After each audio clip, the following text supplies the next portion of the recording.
അവർക്ക് എങ്ങനെയാണ് സിനിമയിലേക്ക് വരാനുള്ളൊരു സാധ്യത അത് എത്രത്തോളമാണ്? അത് ഈ അടുത്ത കാലത്താണെങ്കിൽ താല്പര്യമൊക്കെ എന്നോട് പറഞ്ഞു. അപ്പോൾ ഞാൻ വനിതയിൽ ഒരു ഇൻ്റർവ്യൂ ഒക്കെ അവരോട് വിളിച്ചു പറഞ്ഞ് അങ്ങനെ അറേഞ്ച് ചെയ്തു. വനിതയിൽ അത് അവതരിപ്പിച്ചു. ഇങ്ങനെ മകൾ കുഞ്ഞാറ്റ സിനിമയിലേക്ക് വരാൻ താല്പര്യമുണ്ടെന്ന്. കാരണം അവൾ എന്നോട് പറഞ്ഞു, അച്ഛൻ എനിക്ക് സിനിമ ഇപ്പോൾ ഈ ഇടയ്ക്കായിട്ട് ഭയങ്കര ഇഷ്ടമാണ്, എനിക്ക് അഭിനയിക്കണം എന്ന് പറഞ്ഞു. അതിനിപ്പോൾ ഒരു ഫോട്ടോ വെച്ച് പോയി ഒരു ഫോട്ടോ എടുക്കാൻ പറ്റാത്ത അവസ്ഥയാണെന്ന് പറഞ്ഞു കേട്ടിട്ടുണ്ട്. ബിലാൽ ഇപ്പോഴും ബിഗ് വീടിന്റെ ഫ്രണ്ടിലൊക്കെ ആൾക്കാർ അത് വലിയൊരു കാഴ്ച ബംഗ്ലാവാണ് ഇപ്പോഴും. അവിടെ അതിന്റെ വാതിൽക്ക് നിന്ന് ആ പടിയിൽ നിന്ന് പടം എടുക്കുന്നു, വാതിൽക്ക് നിന്ന് എടുക്കുന്നു. എന്തൊരു സംഭവമല്ലേ. എനിക്ക് തോന്നുന്നു ഇത്രയും മലയാളി പ്രേക്ഷകൻ, പ്രത്യേകിച്ച് ന്യൂജൻ പ്രേക്ഷകൻ ഇത്രയധികം എക്സ്പെക്ട് ചെയ്യുന്ന ഒരു സിനിമ വേറൊരു സിനിമ ഉണ്ടാവും തോന്നുന്നില്ല. ചേട്ടൻ ഒരു പ്ലേ ഉണ്ടാക്കും.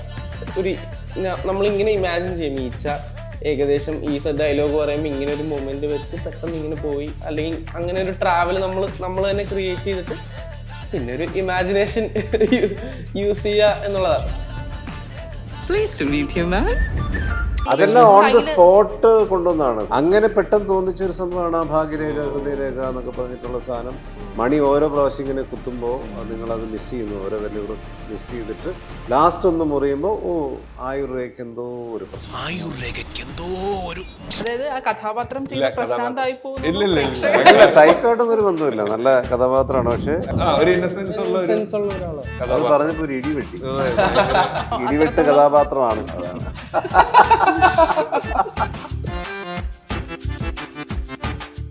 നിങ്ങൾ മനസ്സിൽ കാണുന്ന ഇവന്റ് അത് ഏതുമായിക്കോട്ടെ, അതിനെ കൂടുതൽ കളർഫുൾ ആക്കാൻ കൂടുതൽ സ്പെഷ്യൽ കണ്ടന്റോടുകൂടി milestone events, birthday party, engagement, കല്യാണം, കോർപ്പറേറ്റ് ഇവന്റ്സ്, അങ്ങനെ ഏത് ഇവന്റ്സും കൂടുതൽ സ്പെഷ്യൽ കണ്ടന്റോടുകൂടി നമുക്ക് മനോഹരമാക്കാം മൈൽസ്റ്റോൺ ഇവന്റ്സിലൂടെ.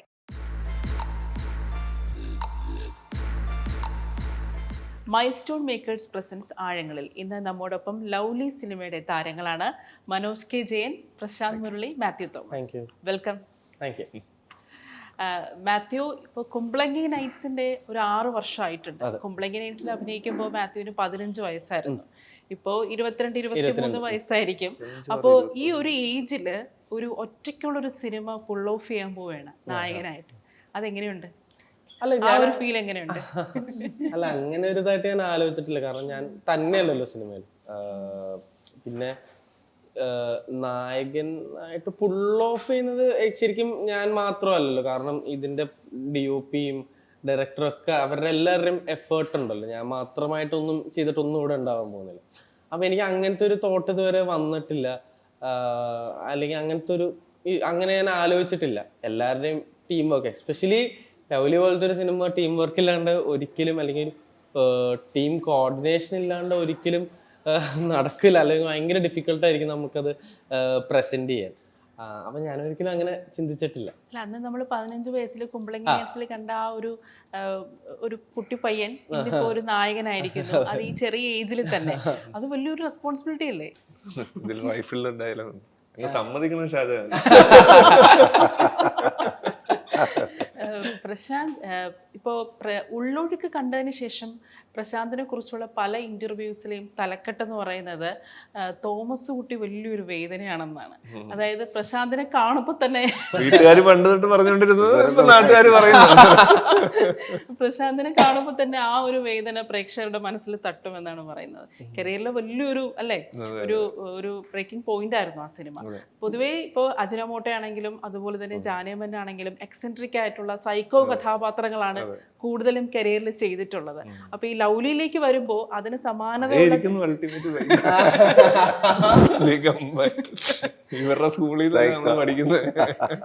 അതിന് സിമിലർ ആയിട്ടുള്ള റോള് തന്നെയാണ്. കാരണം അത്തരം റോളുകൾ വരുമ്പോൾ പൊതുവെ പ്രശാന്ത് റിജക്ട് ചെയ്യുന്നതായിട്ട് ഞാൻ കേട്ടിട്ടുണ്ട്.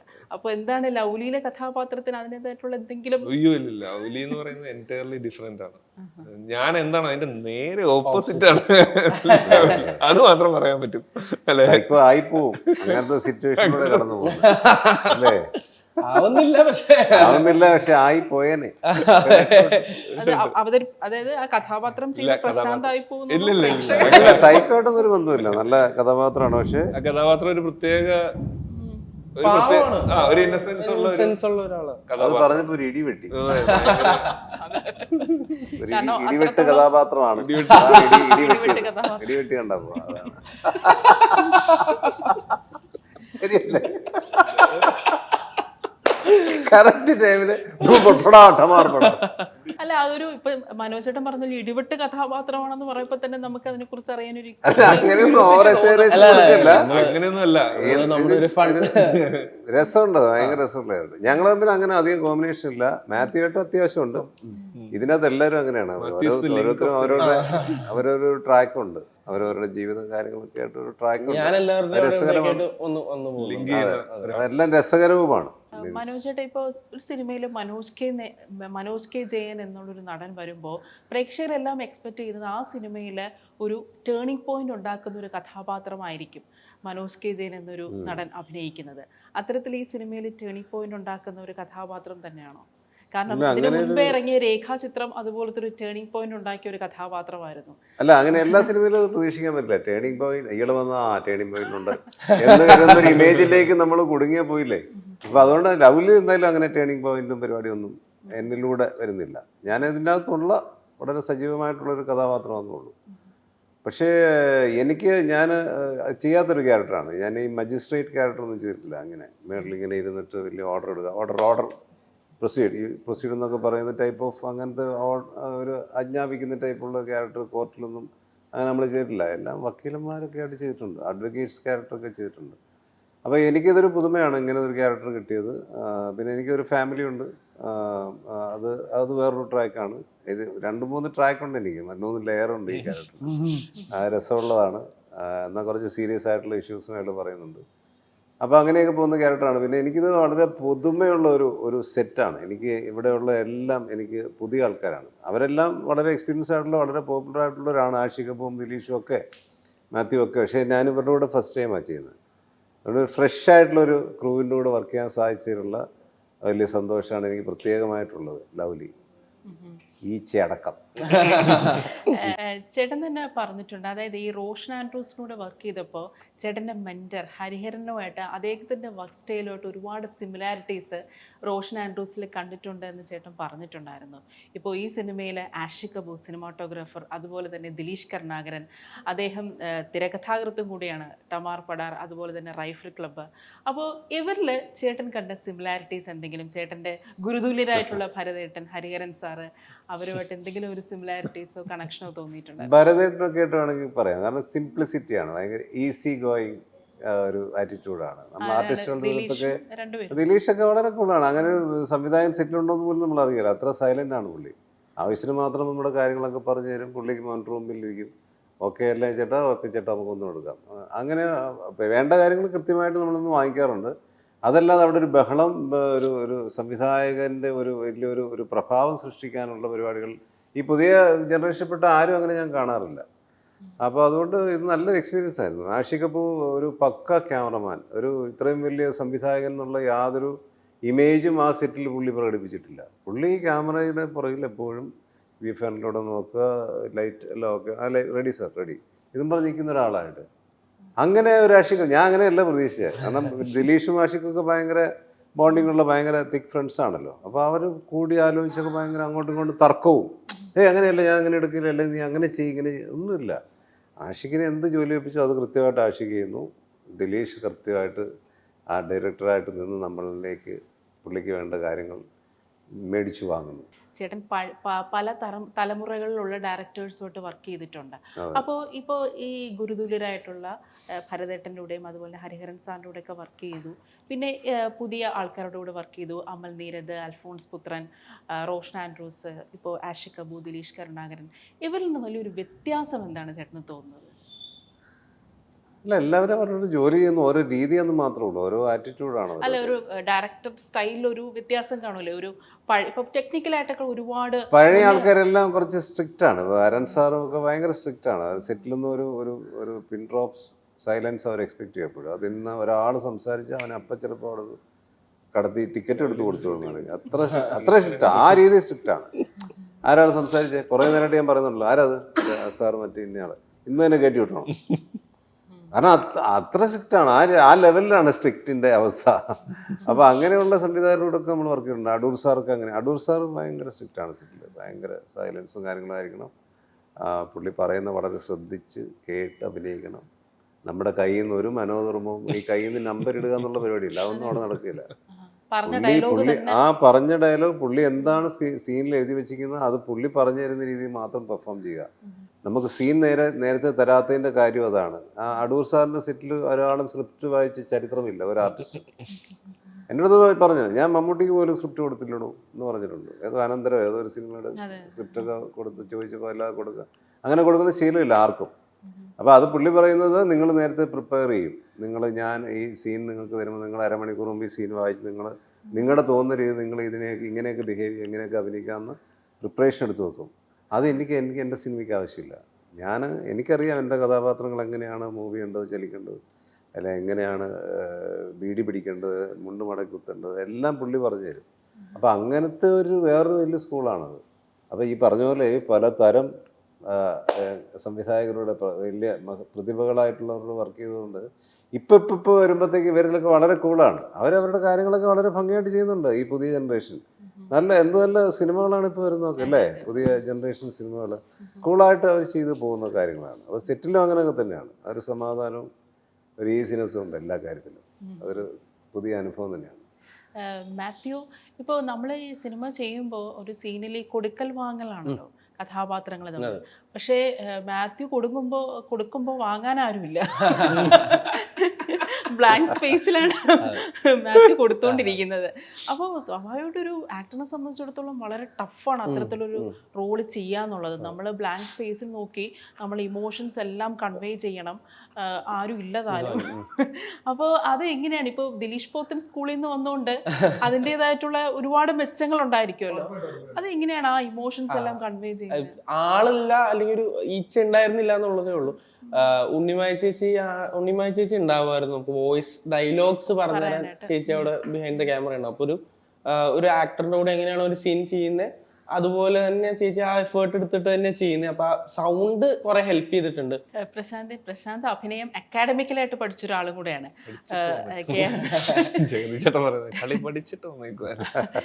KR ഇൻസ്റ്റിറ്റ്യൂട്ടിൽ നിന്ന് അഭിനയം പഠിച്ചതാണ്. ഇപ്പോൾ ഞാൻ പറഞ്ഞല്ലോ, ഇപ്പം പ്രശാന്തിന് ഈച്ചയായിട്ടുള്ള കോൺവെർസേഷൻ ഉണ്ടായിരുന്നു? ഇല്ലല്ലേ. അപ്പോൾ സ്വാഭാവികമായിട്ട് നമ്മൾ ഇതിൻ്റെ ഒരു ടെക്നിക്ക് പഠിച്ച ഒരാളെന്നുള്ള നിലയിൽ എങ്ങനെയാണ് കുറച്ചുകൂടെ ഈസി ആയിട്ട് നമുക്ക് എന്താണ് ആ കഥാപാത്രത്തിൻ്റെ ഒരു ഇന്റേണൽ വേൾഡ് എന്താണെന്ന് കുറച്ചുകൂടെ ഈസി ആയിട്ട് മനസ്സിലാക്കാൻ പറ്റുമോ? അല്ല, ഈച്ചയുടെ അല്ല, പ്രശാന്തിന്റെ തന്നെ കഥാപാത്രം. കാരണം പ്രശാന്ത് ചെയ്തതെല്ലാം കൂടുതലും വളരെ എക്സെൻട്രിക് ആയിട്ടുള്ള സൈക്കോ കഥാപാത്രങ്ങളാണല്ലോ. അപ്പൊ അഭിനയം പഠിച്ച ഒരാളെന്നുള്ള നിലയിൽ കുറച്ചുകൂടെ ഈസി ആയിട്ട് അതിനകത്തോട്ട് ഇന്റേണൽ വേൾഡ് എന്താണെന്ന് നമുക്ക് പെട്ടെന്ന് മനസ്സിലാക്കാൻ പറ്റും. കാരണം നമ്മളിതെല്ലാം ഈ പറയുന്ന 3-4 വർഷം ഇരുന്നിട്ട് ഇന്ന ആളുകൾ ഇന്ന സംഭവങ്ങൾ ചെയ്തിട്ടുണ്ട്, അവർ ഇന്ന മെത്തേഡുകൾ ഉപയോഗിച്ചിട്ടുണ്ട്, ഇങ്ങനെയുള്ള ഒരുപാട് കാര്യങ്ങൾ പഠിപ്പിക്കുമല്ലോ. അപ്പൊ ഇത് ഇങ്ങനെ പഠിച്ച് ഇവരുടെ ഒരു തോട്ട് പ്രോസസ്സ് എന്താണെന്ന് മനസ്സിലാക്കാൻ പറ്റുന്ന ഒരു അവസ്ഥയിൽ വന്നു കഴിയുമ്പോൾ നമുക്ക് കുറച്ചുകൂടെ ഈസി ആയിട്ട് ഒരാളെ മനസ്സിലാക്കാനും അയാൾ എന്തുകൊണ്ടാണ് ഇന്ന രീതിയിൽ ബിഹേവ് ചെയ്യുന്നതെന്ന് മനസ്സിലാക്കാനൊക്കെ പറ്റും. അപ്പൊ അത് സ്റ്റാനിസ്ലാവ്സ്കി പറഞ്ഞേക്കുന്ന പോലെ what you are in life that you are on stage. ലൈഫിൽ നമ്മളെ തന്നെയാണ്, ആക്ടിങ് ആണെങ്കിലും എന്താണെങ്കിലും നമ്മളെ തന്നെ മാറ്റുക എന്നുള്ളതാണ് അതിന്റെ. നമ്മുടെ ഉള്ളിൽ ഒരുപാട് ബ്ലോക്കുകളും സംഭവങ്ങളൊക്കെ ഉണ്ടാവും. പല കാര്യങ്ങളും നമ്മൾ വിചാരിക്കുന്ന അത് അങ്ങനെയുള്ള കൺസെപ്റ്റുകൾ നമുക്കുണ്ടാവും. അപ്പൊ പല വാർത്തകളും നമ്മൾ കേൾക്കുമ്പോൾ അതെങ്ങനെ എന്നൊക്കെ വിചാരിക്കില്ലേ? പക്ഷെ അതൊക്കെ ഒരു മാനസികാവസ്ഥയാണല്ലോ. അപ്പൊ ഒരു ആക്ടറെ സംബന്ധിച്ചിടത്തോളം അതൊക്കെ സാധ്യമായിട്ടുള്ള കാര്യങ്ങളായി കണ്ട് മനസ്സിലാക്കാനായിട്ടുള്ള ഒരു പക്വതയിലേക്ക് വരിക എന്നുള്ളതാണ് ട്രെയിനിങ് കൊണ്ട് ഉദ്ദേശിക്കുന്നത്. ഒരു കഥാപാത്രം, ഇപ്പം ഞാൻ പറഞ്ഞ എൻ്റെ ഒരു ബേസിക് നേച്ചറുമായിട്ട് യാതൊരു ബന്ധമില്ലാത്ത ഒരു കഥാപാത്രമാണ് ഷൈൻ. ഒരിക്കലും ഷൈൻ്റെ സ്ഥാനത്ത് ഞാനാണെങ്കിൽ ഒരു ചാൻസും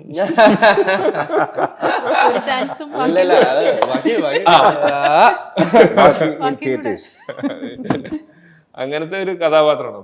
എൻ്റെ ഓപ്പോസിറ്റും ഭയങ്കര ഇന്നസെന്റും ആയിട്ടുള്ള ഷൈനെ വേറെ രീതിയിൽ കാണാനായിട്ട് ഈ പറയുന്ന പോലെ ട്രെയിനിങ് സഹായിച്ചിട്ടുണ്ട്. മനോജ് ചേട്ടാ, ഇപ്പോൾ ലോകത്ത് എവിടെ ചെന്നാലും മലയാളികൾ അവർ സോഷ്യലൈസ് ചെയ്യുമ്പോൾ, പ്രത്യേകിച്ച് അവർ 2 അടിച്ചിട്ടിരിക്കുമ്പോൾ അവർ പാടുന്ന പാട്ടാണ് അന്തിക്കടപ്പുറത്ത്. അത് ഇത്രയും വർഷങ്ങൾ കഴിഞ്ഞാലും ഇപ്പോഴും അവർ പാടുന്ന പാട്ടാണ് ആ ഒരു സോങ്. അപ്പൊ ഞാൻ കേട്ടിട്ടുണ്ട് ചേട്ടൻ ആ പാട്ടിന് ഡാൻസ് ചെയ്ത് അവസാനം ബോധം കെട്ട് വീണു, എല്ലാരും കൂടെ പൊക്കിയെടുത്തോണ്ട്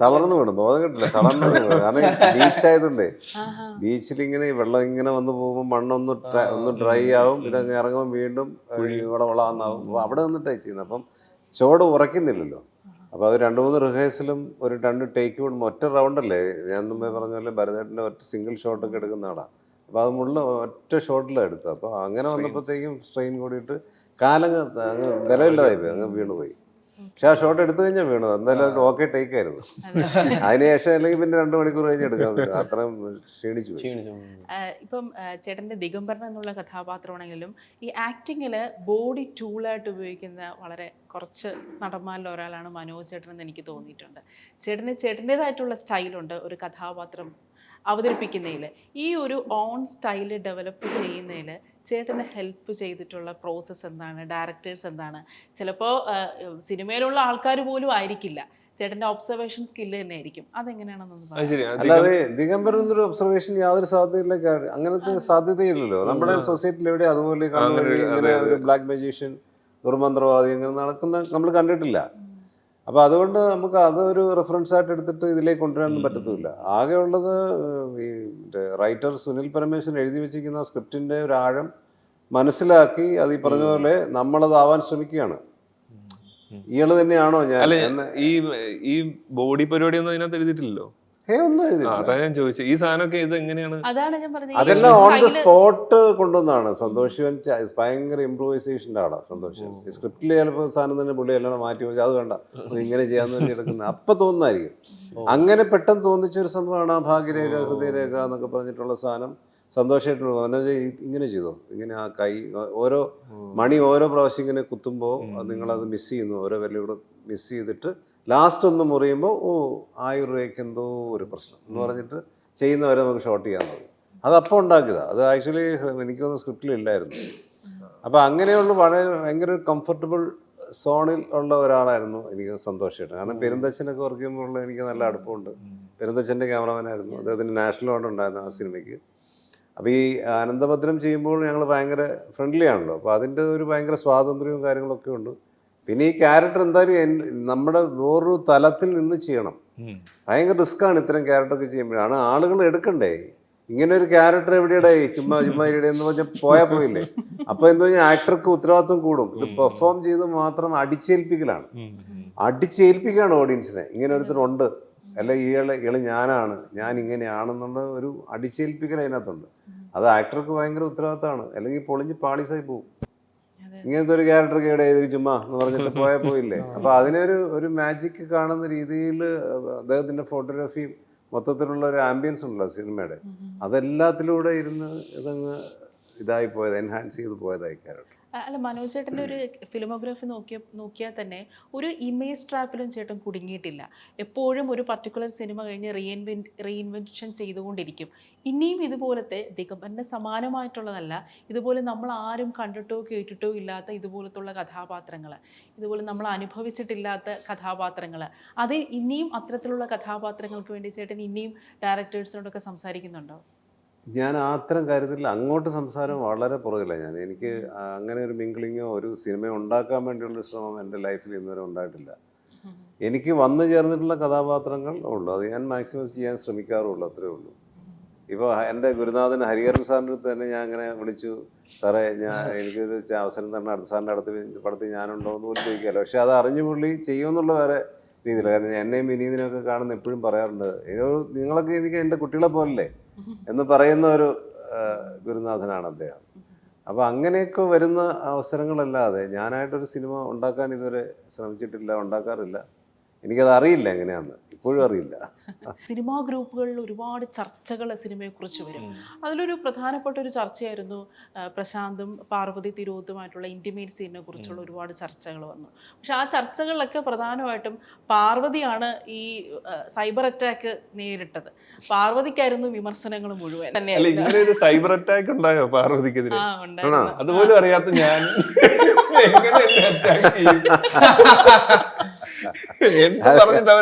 അല്ല, ഞാനും അങ്ങനെ കണ്ടില്ലേ. ഞാനും പൊതുവെ പുറകോട്ട് എത്തരം കാര്യം ഉണ്ടായോ?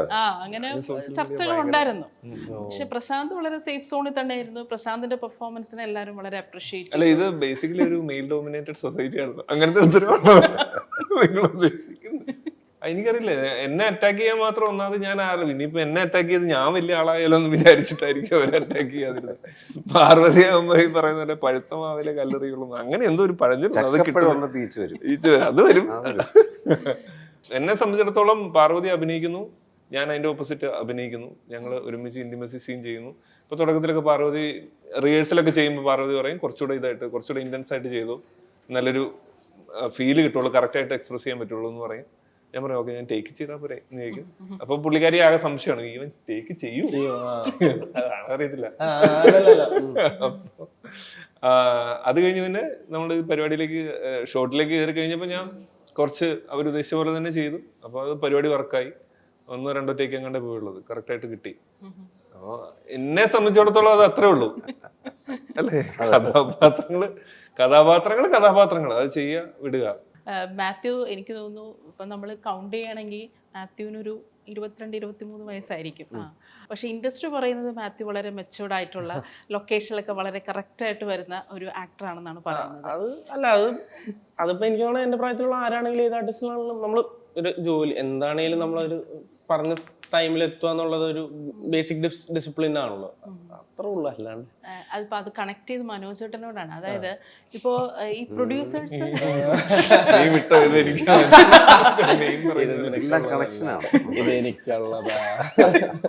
ഈ പ്രൊഡ്യൂസേഴ്സ് പലരും പരാതി പറയുന്നത് മലയാള സിനിമയിലെ സീനിയർ ആക്ടേഴ്സ് കാണിക്കുന്ന, അതായത് ഇപ്പൊ ജഗദീഷ് ചേട്ടനാണെങ്കിലും മനോജ് ചേട്ടനാണെങ്കിലും സീനിയർ മോഹൻലാൽ ആണെങ്കിലും മമ്മൂട്ടി ആണെങ്കിലും കാണിക്കുന്ന ഒരു പ്രൊഫഷണലിസവും ഒരു ചിട്ടയും ഇപ്പോഴത്തെ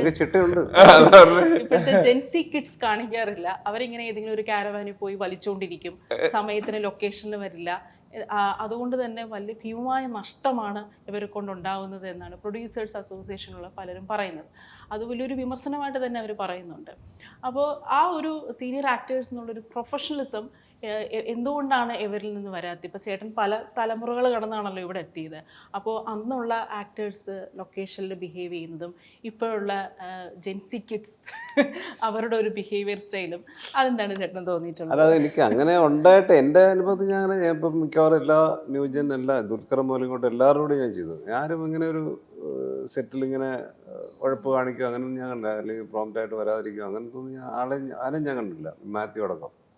പിന്നെ ഇവരൊക്കെ എനിക്കൊന്ന് കൂടുതൽ ഇവരുടെ ഈ ഒരുമിച്ചുള്ള ഫ്രണ്ട്സും ഒക്കെ ആയിട്ട് എല്ലാവരും ചേർന്നൊക്കെ ഉള്ള വർക്കായിരിക്കും കൂടുതൽ. അവരുടെ സമകാലീനരായ അവരുടെ സമപ്രായത്തിലുള്ള ആൾക്കാരൊക്കെ ആയിരിക്കും എൻ്റെ റൈറ്റർ, ഡയറക്ടർ, ക്യാമറ. അപ്പോൾ ഇവർ ഭയങ്കര കോംബോ ആണ്, ഇവർ തമ്മിൽ ഭയങ്കര വൈബാണ്. അപ്പോൾ അതിനൊരു ചില അല്പ സ്വാതന്ത്ര്യമൊക്കെ എടുത്തുള്ള വിഷയങ്ങളൊക്കെ ആയിരിക്കാൻ വരുന്നത്. അല്ല ഇപ്പോൾ വലിയൊരു സീനിയർ മോസ്റ്റ് ഡയറക്ടർ അടുത്ത് പോയിട്ട് ഇങ്ങനെ ഒരു ആക്ടർ ഒരിക്കലും നിൽക്കില്ല, കാരണം അവിടെ സമ്മതിക്കില്ല അത്. അങ്ങനെ ഒരു വലിയ ഡയറക്ടർ അടുത്തൊക്കെ പോയിട്ട് ഇവരും അങ്ങനെ നിൽക്കില്ല. പക്ഷെ ഇവർക്ക് ഇങ്ങനെ ഒരു സ്വാതന്ത്ര്യം ഉള്ളതുകൊണ്ടായിരിക്കും. ഇവർ ഒരേ പ്രായക്കാരൊക്കെയാണ് മിക്കവാറും വരുന്നത്. ഇപ്പോഴത്തെ പുതിയ സംവിധായകരൊക്കെ ഇപ്പം ആദ്യൻ്റെ പ്രായമൊക്കെയുള്ള സംവിധായകരുണ്ടല്ലേ, അപ്പം അതുകൊണ്ടൊക്കെ ആയിരിക്കാം. അല്ലാതെ എനിക്ക് എൻ്റെ അനുഭവത്തിൽ അങ്ങനെ ഒരു ഈ പറഞ്ഞ കാലഘട്ടത്തിലുള്ള ഒരു ഹീറോസും അങ്ങനെ മിസ്ബിഹേവ് ചെയ്തതായിട്ടോ അല്ലെങ്കിൽ സമയത്ത് വരാതിരുന്നതായിട്ടോ ഒന്നും എനിക്ക് അനുഭവമില്ല, സത്യം. അല്ല ഇപ്പം ആ സമയത്തുള്ള നടന്മാരുണ്ടല്ലോ, ഇപ്പം അശോകനാണെങ്കിലും സിദ്ദിഖാണെങ്കിലും ജഗദീഷ് ചേട്ടനാണെങ്കിലും ആ സമയത്ത് അവരൊക്കെ ചേട്ടനൊക്കെ സമയത്ത് അവർ ചെറുപ്പക്കാരായിരുന്നു. ആ ഒരു സമയത്തുള്ള യങ്സ്റ്റേഴ്സ് എന്ന് പറയുന്ന നടന്മാരും ഇപ്പോഴത്തെ യങ്സ്റ്റേഴ്സും തമ്മിലുള്ള ഒരു മെയിൻ ഡിഫറൻസ് എന്താണ് ചേട്ടന് തോന്നിയിട്ടുള്ളത്? കുറച്ചുകൂടി ഈസിയാണ് കാര്യങ്ങൾ, ഈസി ഗോയിങ് ആയിട്ടാണ് ഒരു കാര്യങ്ങളൊക്കെ കാണുന്നത്. അങ്ങനെ ഒരു സിനിമ നമ്മൾ കണ്ട ആ പറഞ്ഞ പോലുള്ള ഭയങ്കര സീരിയസ് ആയിട്ട് രാവിലെ അതിന് വേണ്ടി നല്ല ഡ്രസ്സൊക്കെ ഇട്ട് പോയി അവിടെ കറക്റ്റായിട്ട് എത്തി, അല്ലെ മേക്കപ്പ് ഒക്കെ പറഞ്ഞ സമയത്ത് അങ്ങനെയൊന്നും ആയിരിക്കില്ല. ഇവർക്ക് ചിലപ്പോൾ മേക്കപ്പേ വേണ്ടി വരില്ല. അവർ ചിലപ്പോൾ മേക്കപ്പ് ഒന്നും നമ്മളൊക്കെ നല്ല പൊട്ടിയൊക്കെ അടിച്ച് അത്രയും ലൈറ്റ്സും ഒക്കെ അങ്ങനത്തെ വേറെ രീതിയിലുള്ള സിനിമാറ്റോഗ്രാഫി ഇല്ല അന്ന്. അപ്പൊ അതിനുവേണ്ടി സമയമൊക്കെ എടുക്കും. ഇവർക്കിപ്പോൾ അങ്ങനെയൊന്നുമില്ല. ഇപ്പൊ ഇപ്പോഴത്തെ ക്യാമറമാർക്ക് മേക്കപ്പ് ഇടുന്നത് ഇഷ്ടമല്ല, അത്രയും റിയലിസ്റ്റിക് ആയിട്ടിരിക്കണം എന്നുള്ള രീതിയില്ല. അപ്പൊ ഇവർക്ക് അതിനുള്ള സമയമൊന്നും ആവശ്യമില്ല. അപ്പൊ അതിനനുസരിച്ചായിരിക്കും അവർ സെറ്റിലേക്ക് വരുന്നത്. ഞങ്ങളൊക്കെ നേരത്തെ വന്ന് ഒരു 1.5 മണിക്കൂർ മുമ്പ് എത്തും, കാരണം മേക്കപ്പിന് ചിലപ്പോൾ 1 മണിക്കൂർ എടുക്കും, 3/4 മണിക്കൂർ എടുക്കും. അപ്പൊ കുറെ പ്രിപ്പറേഷൻസ് കാര്യങ്ങളും നമുക്കുണ്ട്. അവിടെ വന്നു കഴിഞ്ഞ് സീനൊക്കെ ഒന്ന് പ്രോപ്പറായിട്ട് വായിച്ച് പഠിച്ച് അങ്ങനെ നേരത്തെ ഒക്കെ. ഇപ്പൊ അങ്ങനെയൊന്നും ഇല്ല. ഇപ്പൊ ചിലപ്പം ചില ആക്ടേഴ്സൊക്കെ ഞാൻ കണ്ടിട്ടുണ്ട്, അവരൊക്കെ ഒന്ന് വായിച്ചിട്ട് മൊത്തം അവരുടേതായ രീതിയിൽ അത് മാറ്റി ചെയ്യും ആ ഈസി പെർഫോമൻസിന് വേണ്ടി. എഴുതി വെച്ചത് തന്നെ അല്ലാതെ അത് സമ്മതിക്കുന്ന സംവിധായകരുണ്ട് പുതിയ തലമുറയിൽ, ഇല്ലേ? ഫഹദൊക്കെ എങ്ങനെയാന്ന് തോന്നുന്നു. ഫഹദൊക്കെ അത്രയും ഫ്രീ ആയിട്ട് ചെയ്യാൻ കാര്യം അത് സ്ക്രിപ്റ്റ് എഴുതിയിരിക്കുന്ന കറക്റ്റ് ആ വടിവത്ത് ഞാനിപ്പോൾ മുമ്പ് ചമയത്തിലെ ഡയലോഗ് പറഞ്ഞ പോലെ ഒന്നും ആയിരിക്കില്ല. അതിൻ്റെ അകത്തൊക്കെ അവരുടേതായ ഒരു ഈസിനെസ്സിന് വേണ്ടി അതിനെ കൂടുതൽ നാച്ചുറൽ ആക്കാൻ വേണ്ടി അവരത് മൊത്തം മാറ്റി നാച്ചുറലായിട്ട് ബിഹേവ് ചെയ്യും. അതിൻ്റെ അകത്ത് അവർ അപ്പം വരുന്ന പോലത്തെ ഡയലോഗൊക്കെ വരും. അപ്പം ഇങ്ങനെയൊക്കെയുള്ള ഒരുപാട് വലിയ വലിയ മാറ്റങ്ങളുണ്ട് പുതിയ തലമുറയിലെ സിനിമാ സങ്കല്പത്തിന്. അപ്പോൾ അതൊക്കെ നമ്മൾ കാണുന്നുണ്ട്. ഒക്കെ രസമാണ്, നല്ലതല്ലേ. മനോജ് ചേട്ടാ, ഇപ്പോൾ ഈ രേഖാചിത്രത്തിൻ്റെ ഒരു പോസ്റ്ററിൽ ട്രൂത്ത് വേഴ്സസ് സീക്രട്ട് എന്നായിരുന്നു അതിൻ്റെ ഒരു വേർഡിങ്സ് കണ്ടത്. ആ സീക്രട്ടിൽ ചേട്ടൻ്റെ കഥാപാത്രം വക്കച്ചനായിരുന്നു. ആ ഒരു നിഗൂഢത ആ കഥാപാത്രത്തിൽ കാശുകാരനാണെങ്കിലും മുഖത്ത് എപ്പോഴും ഒരു നിഗൂഢത ഉണ്ടായിരുന്നു. ചേട്ടൻ ആ സിനിമ കണ്ടപ്പം തോന്നിയിട്ടുണ്ടായിരുന്നു ആ വക്കച്ചൻ എന്നുള്ളൊരു കഥാപാത്രത്തെ ഇനിയും കുറച്ചുകൂടി എക്സ്പ്ലോർ ചെയ്യാമായിരുന്നു എന്ന് തോന്നിയിട്ടുണ്ടായിരുന്നു? അല്ല, അത് മൊത്തത്തിലൊരു കുറ്റാന്വേഷണ ഡ്രാമ സിനിമയല്ലേ, അപ്പോൾ അതിനകത്ത് ഇദ്ദേഹത്തെ അങ്ങനെ കൂടുതൽ കാണിച്ചു പോകാനുള്ള ഒരു സാധ്യത സ്ക്രിപ്റ്റിൽ ഇല്ല എന്ന് തോന്നുന്നു. കുറച്ച് എൻ്റെ സീൻസൊക്കെ കുറച്ച് വേറെ 2-3 ഉണ്ടായിരുന്നു, അതൊരു ലാസ്റ്റ് ട്രിമ്മായി പോയിട്ടുണ്ട്. പക്ഷെ ആവശ്യത്തിനുള്ള സംഭവം ഉള്ളതായിട്ട് എനിക്ക് തോന്നിയിട്ടുണ്ട്. വക്കച്ചന് ആവശ്യമുള്ള, കാരണം അതിൻ്റെ ചെറുപ്പമുണ്ട്, ചെറുപ്പത്തിലുള്ള സീൻ. ഇപ്പോൾ അതും വക്കച്ചൻ തന്നെയാണ്. എൻ്റെ ചെറുപ്പമായിട്ട് അഭിനയിച്ച ഉണ്ണിലാലും അത് കുറച്ച് ആ പഴയ കാലത്തെ കുറേ സംഭവങ്ങൾ നടക്കുന്നുണ്ടല്ലോ, മർഡറും കാര്യങ്ങളും കുഴിച്ചിടുന്നതും, അല്ലെങ്കിൽ ആ ബിഷപ്പിന്റെ വീട്ടിൽ ഇനിയിപ്പോൾ തുറന്നു പറയാം, കുഴപ്പമില്ല. OTT ഒക്കെ വന്ന് ഒരുപാട് ആൾക്കാർ കണ്ടു. അതെ, ബിഷപ്പിന്റെ കൂടെ വന്നിട്ട് അദ്ദേഹത്തെ ചതിക്കുന്നതും പൈസ അടിച്ചു മാറ്റുന്നതും അല്ലെങ്കിൽ മൊത്തം സ്വർണവും സമ്പാദ്യം അടിച്ചു പോകാനുള്ള ശ്രമങ്ങളും ഒക്കെയുള്ളൊരു വക്കച്ചൻ അവിടെയും കാണിക്കുന്നുണ്ട്. അതേ വക്കച്ചൻ തന്നെയാണ് പ്രായമായിട്ടുള്ള വളരെ മെച്ചുവറായിട്ടുള്ള ഏറ്റവും വലിയ ബിസിനസ്മാൻ ആയിട്ടുള്ള ആളായിട്ട് Alice Vincent, Alice builders, Alice mall ഒക്കെ ഓൺ ചെയ്യുന്ന ഒരാളായിട്ട് കാണിക്കുകയാണ്. എൻ്റെ അടുത്ത് മമ്മൂക്ക പടം കണ്ട് വിളിച്ചു പറഞ്ഞാൽ എന്താണെന്നറിയോ, ഇവിടെ താനും ഒരു ഹീറോ ആയിടോ ഇല്ലേ, ഞാനൊരു വില്ലനാന്ന് ഞാൻ പറയില്ല. എൻ്റെ അടുത്ത് പോയി, മനോജ് നിങ്ങളും ഒരു ഹീറോയാണ് എന്ന് പറഞ്ഞു. കാരണം അങ്ങനെ ഒരു വലിയൊരു നന്മയുടെ വശം അദ്ദേഹത്തിനുണ്ട്. ഇത് പണ്ടം കാണാവുന്നൊരു സംഭവത്തിൽ ഇദ്ദേഹം ചെയ്തിട്ടില്ലൊന്നും, വൈഫാണ് ഇതെല്ലാം മുൻകൈ എടുത്ത് ചെയ്യിച്ചതല്ലേ. ഇപ്പൊ ഇദ്ദേഹം ഭയങ്കര ഭാര്യാസ്നേഹിയും കുടുംബസ്നേഹിയും മകന്റെ മക്കളെയൊക്കെ അത്രയും സ്നേഹിച്ച് നല്ല രീതിയിൽ ജീവിക്കുന്ന ആളാണ്, ഭാര്യയെ ജീവനുമില്ല സ്നേഹിക്കുന്ന ആളാണ്. അപ്പൊ അങ്ങനെയൊക്കെ നോക്കുമ്പം അയാളും ഒരു ഹീറോ ആണ് എന്നാണ് മമ്മൂക്ക പറഞ്ഞത്. അത് കേട്ടപ്പോൾ എനിക്കൊരു പുതിയ കണ്ടുപിടുത്തമായിട്ട് തോന്നി. ഇപ്പോൾ മകൾ തേജലക്ഷ്മിയുടെ ഫോട്ടോഷൂട്ടും ഫോട്ടോസൊക്കെ നമ്മൾ കാണുന്നുണ്ട് സോഷ്യൽ മീഡിയയിലൊക്കെ. അപ്പോൾ മകൾക്ക് എങ്ങനെയാണ് സിനിമയിലേക്ക് വരാനുള്ളൊരു സാധ്യത, അത് എത്രത്തോളമാണ്? അത് ഈ അടുത്ത കാലത്താണ് ഇങ്ങനെ ഒരു താല്പര്യമൊക്കെ എന്നോട് പറഞ്ഞ്. അപ്പം ഞാൻ വനിതയിൽ ഒരു ഇൻ്റർവ്യൂ ഒക്കെ അവരോട് വിളിച്ചു പറഞ്ഞ് അങ്ങനെ അറേഞ്ച് ചെയ്തു. വനിതയിൽ അത് അവതരിപ്പിച്ചു, ഇങ്ങനെ മകൾ കുഞ്ഞാറ്റ സിനിമയിലേക്ക് വരാൻ താല്പര്യമുണ്ടെന്നൊക്കെ പറഞ്ഞു. അതൊരു പബ്ലിസിറ്റി ആയിക്കോട്ടെ, അതിലൂടെ ആരെങ്കിലുമൊക്കെ താല്പര്യപ്പെട്ട് വരുവാണ് വരട്ടെ എന്ന് ഉദ്ദേശിച്ചാണ്. കാരണം അവിടെ എന്നോട് പറഞ്ഞു, അച്ഛാ എനിക്ക് സിനിമ ഇപ്പോൾ ഈ ഇടയ്ക്കായിട്ട് ഭയങ്കര ഇഷ്ടമാണ്, എനിക്ക് അഭിനയിക്കണം എന്ന് പറഞ്ഞു. അപ്പം ഞാനതിന് നോ എന്നും പറഞ്ഞില്ല, കാരണം ഞാനും ആർട്ടിസ്റ്റാണ്, അവളുടെ അമ്മയും വലിയൊരു ആർട്ടിസ്റ്റാണ്. അപ്പം അങ്ങനെ രണ്ടുപേരുടെ മക്കളെന്ന് പറയുമ്പോൾ നമ്മളൊരിക്കലും, കാരണം നമ്മൾ ഇതുകൊണ്ട് ജീവിച്ച് ഇവിടം വരെ എത്തിയ ആൾക്കാരാണ്. അപ്പോൾ അതിനൊരിക്കലും നിരുത്സാഹപ്പെടുത്തിയില്ല. താല്പര്യമുണ്ട്, 1-2-3 അവസരങ്ങൾ വന്നിട്ടുണ്ട്. അതിൽ ഏറ്റവും ബെസ്റ്റ് നോക്കി ആദ്യത്തെ ഒരു നല്ല എൻട്രി എന്നുള്ള രീതിയിൽ ഒരെണ്ണം ചൂസ് ചെയ്യും. അപ്പോൾ അങ്ങനെ ഒരു അവസ്ഥ ഉണ്ട് ഇപ്പോൾ. ഇനി ഒരു ചോദ്യം ചോദിച്ചില്ലെങ്കിൽ എല്ലാവരും ഇത് ചോദിക്കുന്നതാണ്, ഓടി നടന്ന് ചോദിക്കുന്ന ചോദ്യമാണ്. ചേട്ടനിപ്പോൾ ഒരു ഫോട്ടോ വെച്ച് പോയി ഒരു ഫോട്ടോ എടുക്കാൻ പറ്റാത്ത അവസ്ഥയാണെന്ന് പറഞ്ഞു കേട്ടിട്ടുണ്ട്. അപ്പൊ തന്നെ കമന്റ് വരും, ബിലാലിന്റെ ഷൂട്ട് തുടങ്ങി തോന്നുന്നു. അപ്പോൾ എങ്ങനെയാണ് അമൽ നീരതൊട്ട് എന്തെങ്കിലും രീതിയിലുള്ള കമ്മ്യൂണിക്കേഷൻ നടക്കുന്നത്? ഞാൻ പറഞ്ഞില്ല, പൊതുവേ ഞാൻ അങ്ങനെ ആരെയും വിളിക്കാറില്ല. അമലിനെ ഞാൻ വിളിച്ചിട്ട് തന്നെ 6-7 മാസം മുമ്പ് വിളിച്ച ചുമ്മാ ഇത് തന്നെ ചോദിച്ചു. ആൾക്കാരുടെ ഈ ചോദ്യം താങ്ങാനാവാതെ ഞാൻ വിളിച്ചു, അമലെ എന്തെങ്കിലും നടക്കുമോ, ഈ ബിലാൽ പരിപാടി ഒന്നും നടക്കുമോ? ചേട്ടാ നടക്കും ചേട്ടാ, 1-2 ചെറിയ സാങ്കേതിക പ്രശ്നങ്ങളും സ്ക്രിപ്റ്റിലുള്ള ചില പ്രശ്നങ്ങളൊക്കെ ഉണ്ട്, അതൊന്ന് കറക്റ്റ് ചെയ്തിട്ട് നമ്മൾ തുടങ്ങും, ഉറപ്പായിട്ട് തുടങ്ങും ചേട്ടാ എന്നൊരു പറഞ്ഞു. പക്ഷേ എപ്പോഴും അങ്ങനെയൊന്നും ഒരു ഐഡിയ ഇല്ല. ഈ പറഞ്ഞ ശരിയാ, ഫോട്ടോ വെച്ചോക്കി പോകാൻ വയ്യ, ഫോട്ടോ വെച്ചിട്ട് പോകുന്നതുകൊണ്ട് കുഴപ്പമില്ല. പക്ഷെ ഒരു പടം എടുക്കാൻ ഇപ്പോഴും ബിഗ് ബി വീടിന്റെ ഫ്രണ്ടിലൊക്കെ ആൾക്കാർ പടം എടുക്കുന്നു. അത് വലിയൊരു കാഴ്ച ബംഗ്ലാവാണ് ഇപ്പോഴും. അവിടെ അതിന്റെ വാതിൽക്ക് നിന്ന് ആ പടിയിൽ നിന്ന് പടം എടുക്കുന്നു, വാതിൽക്ക് നിന്ന് എടുക്കുന്നു. എന്തൊരു സംഭവം അല്ലേ, ഭയങ്കര അതിശയം തോന്നുന്നു. അതിൽ പോകുമ്പോൾ എപ്പോഴും ഞാൻ തന്നെ അതിൽ പോകുമ്പോൾ എല്ലാവരും കാണിക്കും കേട്ടോ. അവിടെ വല്ല ഭക്ഷണം കഴിക്കാനൊക്കെ പോകുമ്പോൾ അതാണ് ബിഗ് ബി വീട് എന്ന് പറഞ്ഞ് കാണിച്ചു. കാരണം എവിടെ ചേട്ടാന്ന് വലിയ ആകാംക്ഷയാണ്, എനിക്കറിയാതെ ഉണ്ടാവുന്നു, അതാണ് കാണിച്ചു കൊടുക്കുന്നത്. അങ്ങനെ ബിഗ് ബി വീട് ഇപ്പോഴും വലിയൊരു സ്മാരകമായിട്ട് നിൽക്കുന്നു. ബിലാൽ ദൈവം അനുഗ്രഹിച്ച് വരട്ടെ. കാരണം എനിക്ക് തോന്നുന്നു ഇത്രയും മലയാളി പ്രേക്ഷകൻ, പ്രത്യേകിച്ച് ന്യൂജൻ പ്രേക്ഷകൻ ഇത്രയധികം എക്സ്പെക്ട് ചെയ്യുന്ന ഒരു സിനിമ, സെക്കൻഡ് പാർട്ടില്ലേ, ഇത്രയും ആകാംക്ഷയോടെ കാത്തിരിക്കുന്ന ഒരു സിനിമ വേറൊരു സിനിമ ഉണ്ടാവും തോന്നുന്നില്ല. അതെന്തുകൊണ്ട് വരുന്നില്ല അറിയില്ല. ഏതായാലും നമ്മൾ ഏപ്രിൽ മാസം വെക്കേഷൻ, കുട്ടികളുടെ ഒരു വെക്കേഷൻ സമയവും കൂടിയാണ്. ഇപ്പൊ നേരത്തെ പറഞ്ഞിട്ടുണ്ടായിരുന്നത് കുട്ടികൾക്ക് വേണ്ടി മാത്രമുള്ള ഒരു സിനിമയല്ല, എല്ലാവർക്കും എൻജോയ് ചെയ്യാൻ പറ്റുന്ന ഒരു സിനിമയാണ് ലവ്ലി. വളരെ ലവ്ലി ആയിട്ട് തന്നെ പ്രേക്ഷകർ ഈ സിനിമ സ്വീകരിക്കട്ടെ. All the best. Thank you.